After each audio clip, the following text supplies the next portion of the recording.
Hey, this is Jack from Alpha Charts with a state of the market video. Today is June 10th, 2023. Before we get started, this video is for informational purposes only. These are not recommendations to buy, sell, or hold any stock or security.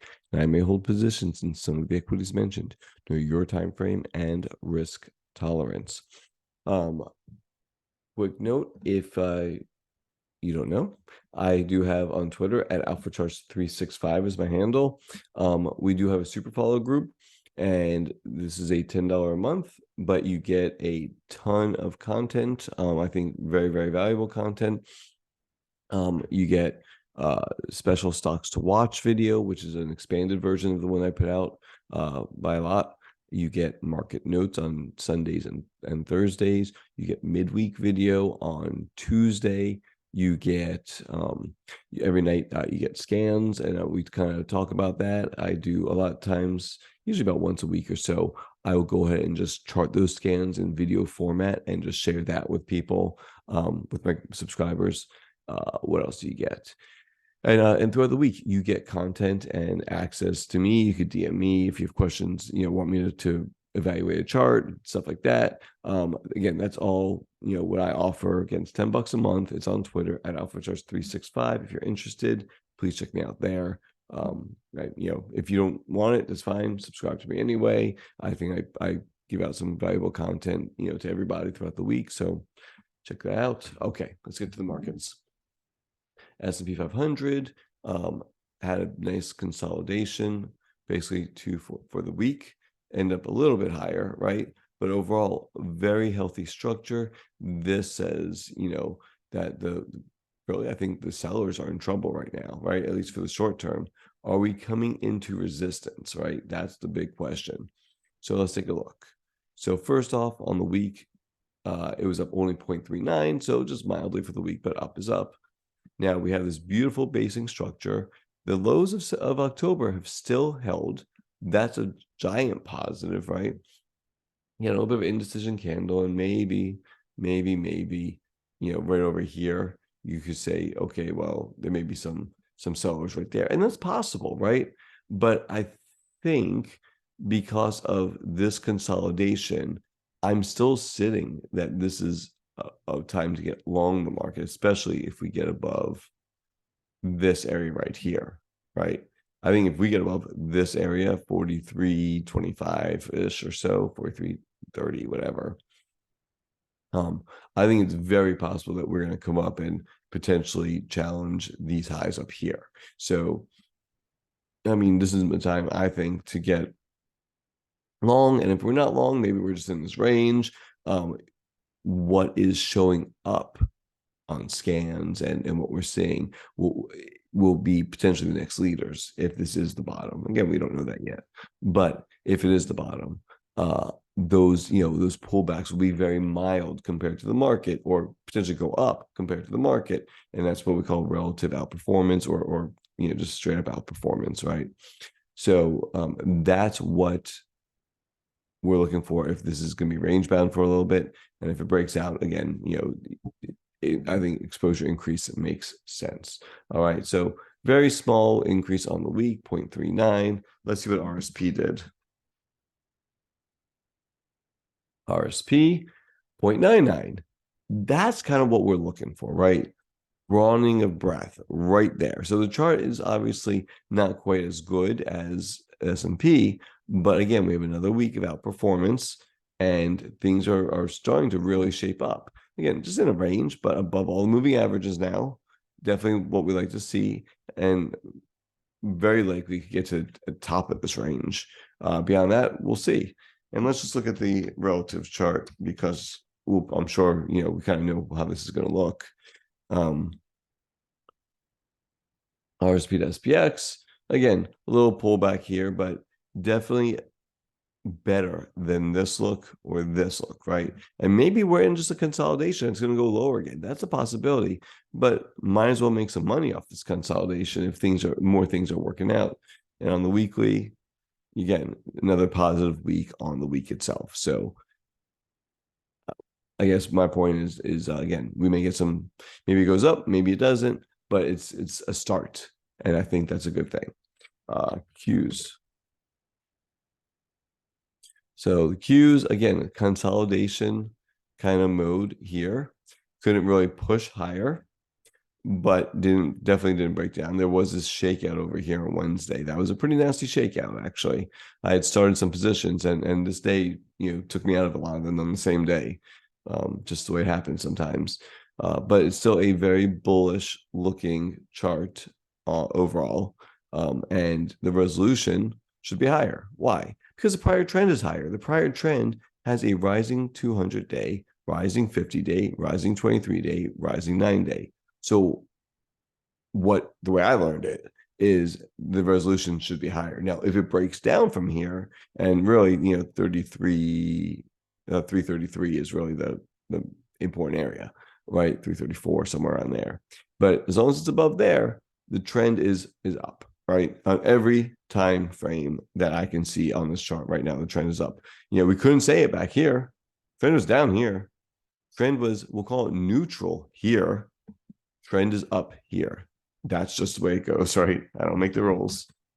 The equal weighted Qs, again, we have an uptrend. And not only that, 74 held. 74 was really my line in the sand, right? Above 74. I mean, there's no reason to be short technology names, right? I mean, it looks fine. It's doing exactly what it's supposed to do. This is one of the big reasons I got more bullish is because the equal weighted Qs poked above 74. So love this chart. Let's just see what it looks like comparatively. And again, yeah, so maybe some consolidation happening here, and that's all good. That's all we're looking for. We don't need this to be, at least I wanted to keep pace with the cap weighted. That's it. So IWM had a great week, right?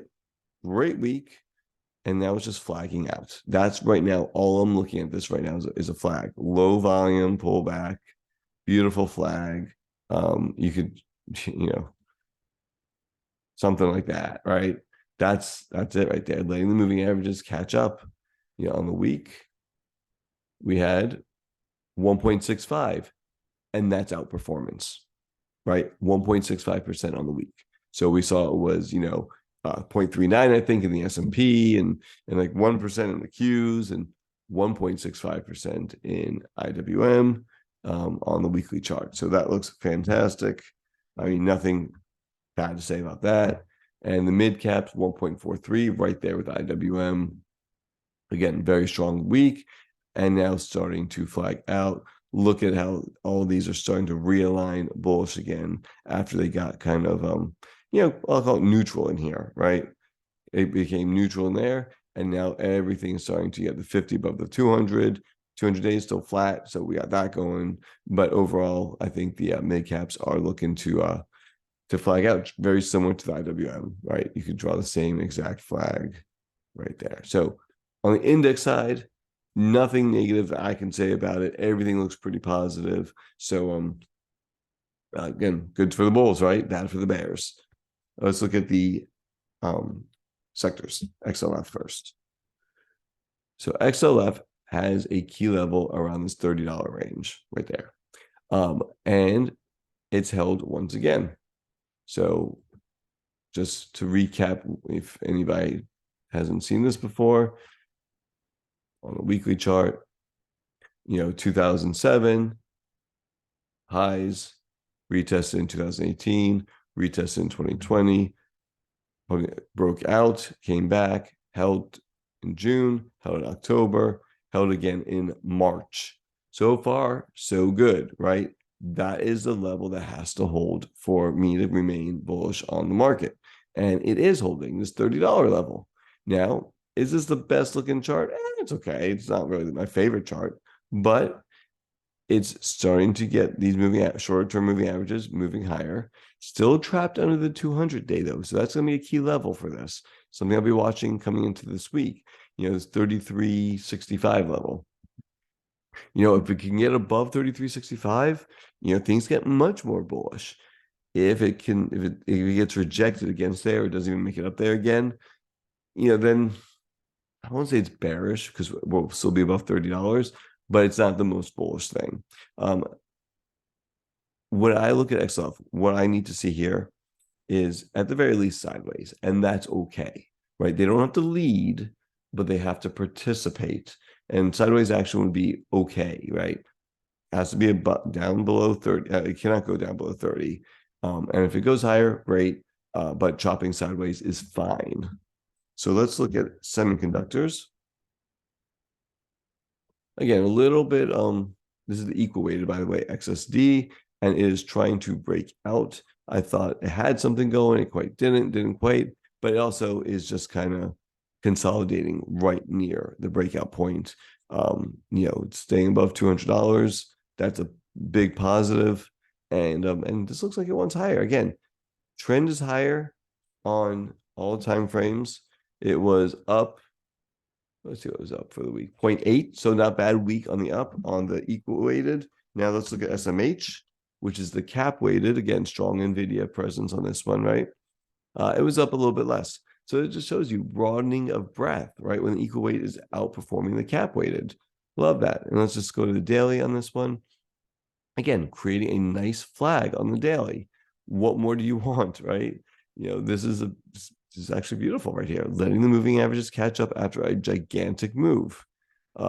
Very likely, it's going to come up to 159, 160, and then we'll see. Then we have the bigger base structure, right?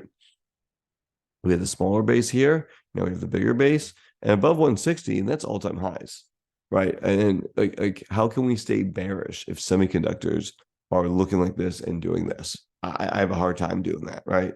So let's look at transports. Are transports confirming what we're seeing in semiconductors?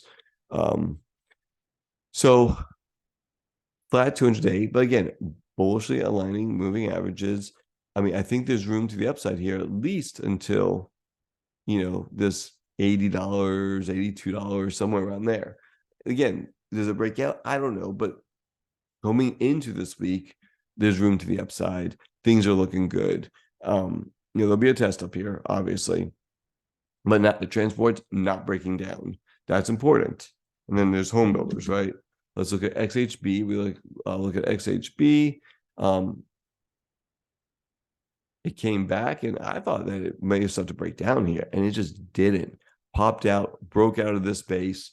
So home builders are looking good. I'm going to take this off the table, and Kaplawi, right? Going up. Very likely that we retest, somewhere between 80 and 85, right? In this area, I would not be shocked. Again, it did a nice move, flagging out. Home builders, jobs are strong. That's my jobs proxy. And this one does all not only home builders, but suppliers too. So we'll look at pure home builders, which is ITB. It's a construction ETF, and looks again really good. Had this nice big cup and handle, came back, retested, moving higher. I mean, I think it's this 83.39 easy. And if it does that and gets above 83.39, I mean, it's all-time highs at that point. How do we not get excited for that on the bullish side of things? I think it's, does it go straight up? No, nothing goes straight up. But again, if construction and home building is doing well, chances are the economy is doing well. And that is a huge positive. Semiconductors are doing well. Home builders are doing well. The economy is doing well. Financials aren't breaking down, and transports aren't breaking down. That's what I'm looking for. So looking at the sectors, everything looks pretty strong right now. Can't get too bearish at all. So indexes look good. Sectors look good. Let's look at the internals. Here's the internals. Let's get all this off, and let's look at the VIX.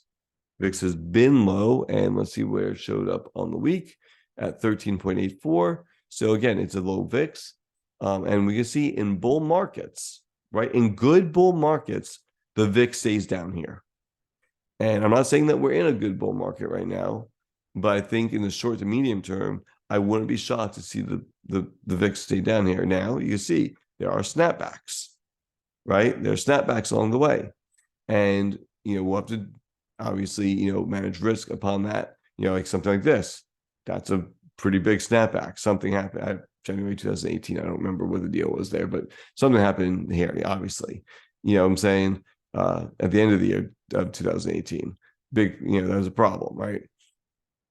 So anyway, the point being is that we're low. We could stay low, and then manage risk for whatever events are going on here. I'm sure there's some kind of debt crisis or who knows what. We have elections next year, so I can see the VIX staying low even for most of this year, the rest of this year, next 6 months. Sure, why not?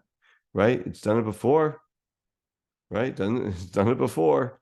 So that would not shock me, barring an event, right? And these are obviously event-driven spikes. Anyway, so VIX looks good, is low, could stay low. What else do we have here? Credit spreads, right? Are they widening or tightening? So right now, the way I look at this is they're tightening. Like this is what I was expecting, right? And right now we're getting the opposite. So I don't know when that's going to happen. I took it off. I don't know when that's happened. Maybe it doesn't, right? Just because it's happened that way in the past doesn't mean it's going to happen that way now. Or maybe these lines are wrong. Maybe I got to do this, right? And do this, right? That's a possibility, right? Maybe these lines weren't exactly right. It wasn't time yet for that. And we'll see. This could take a long time, the rest of the year to build out potentially. So during this time, why not take advantage? But tightening credit spreads, beautiful. Let's look at the put call ratio. Actually, no, breath. MMFI. Percentage stocks above the 50-day moving average. And we can see it's now a much healthier 62.3. We've talked about the improving breadth now for weeks. And we weren't so convinced over here, but we're much more convinced here. Now, again, does it go straight up? Nope. But it's not up here in the froth section yet, right? So I think there's still movement higher. A week, 2 weeks, 3, I don't know. We'll see what happens with that. But in this little sweet spot right there, there's room to the upside. That looks really good. Put call ratio, sentiment indicator. So folks are starting to lean bullish, but there's still a lot of room over here. And you could see that in good bull markets, we could kind of come here and kind of stay in this range, right? This is the range that it kind of stays in. So we're not quite there yet, but we're heading that way. And don't be shocked if we get into this area. There'll be snapbacks and things along the way, but we can stay in this range here. And I probably should put this range in like a marker or something, because in good bull markets, you'll see we kind of stay, and we could come drop below this area, lots of times, right? And again, September 9 wasn't a good bull market, but it had its moments until it didn't, right? Those are the events that we're watching for. Anyway, point being is it could stay down here for a period of time, and that wouldn't be shocking, okay? This right here, this little spike right there, once again, on the fear side, this is why we look at this. This was actually the indicator to market turned. This was the washout, right? In sentiment right there. And I would say I should have paid more attention to the spike. I thought there may be another one, a deeper one, but there wasn't. So I think we need to, if it ever gets back, when it gets back up here again, be more aware of this. All right. Anyway, so let's keep going. DXY, let's see what the dollar did. 104 was the level we were watching. It's come back down below it. 103.5. Again, we don't know if this is going to spike or not, but right now it's below 104, and I'm happy. What else do we have? Oh, copper gold ratio, right? So we want to see this recover the green line, the green area that is shaded in there. And the answer is it's trying. The answer is that it is trying. We can see that every time it recovers, right, dips down below, that's a problem. When it recovers, that's really good, right? And that's what we're looking for, the recovery. Now, we haven't fully recovered yet, but it's making its way up there. Again, just another positive sign, right? Just another positive sign. So So yeah, so right now everything is looking good. Again, another week, 2 weeks, 3 weeks, month, I don't know. But for now, going into this week, I think that the Bulls have the ball, and I think that there is room to the upside. Now, how far, how much, we don't know. Um, I think at SPX, if we break out here, I mean 45.25, maybe 4,600, something like that. Uh, Looks pretty good. Again, the indexes look good, the sectors look good, the internals look good. Everything is moving right now. So good luck this week. Hope this video helped. Don't forget, follow me on Twitter at AlphaCharts365. Also, subscribe, super follow group, $10 a month. Fantastic deal. Really, I give a ton of content. Hope you enjoy. Take care. Bye-bye.